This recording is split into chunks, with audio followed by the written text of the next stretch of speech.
Hello viewers, আজকে আমরা আবার নতুন একটা রেসিপি নিয়ে হাজির হলাম। প্রথমে 2টা পেঁয়াজ নিয়ে নিব, 2-4টা আলু নিয়ে নিব, তারপর কুচি কুচি করে কেটে নিতে হবে। সাথে কিছু কাঁচামরিচ নিতে হবে। আলুগুলোকে ভালো করে ছুলিয়ে একটা ঝাড়ে রেখে দিতে হবে।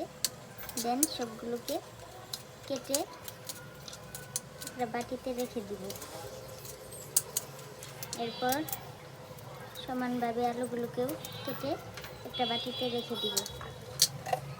এখন আলুগুলোকে ছুলিয়ে একটা ঝাড়ে রেখে দিলাম।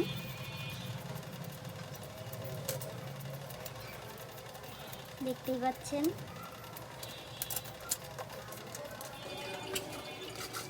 আলুগুলোকে ছোটো ছোটো করে কেটে নিলাম। তারপর চুলায় একটা প্যান বসিয়ে দিলাম, অল্প কিছু তেল দিলাম, তারপর পেঁয়াজ জিরা দিয়ে দিলাম। কিছুক্ষণ ব্রাউন কালার আসা পর্যন্ত ভাজতে হবে।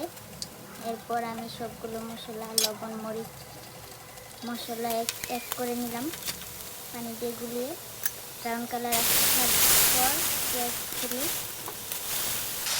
মরিচ দিয়ে ভেজে নিলাম।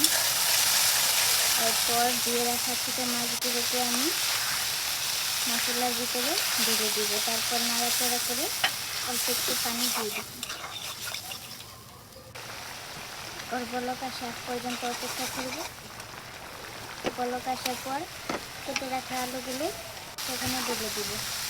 অল্প কিছুক্ষণ নাড়াচাড়া করার পর 2-1টা কাঁচামরিচ দিয়ে দিব।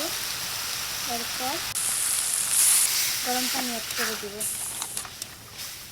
কিছুক্ষণের মধ্যেই আমাদের ছোটো মাছ রেসিপিটা রেডি হয়ে যাবে। এই তো ফাইনাল লুক, দেখতেই পাচ্ছেন।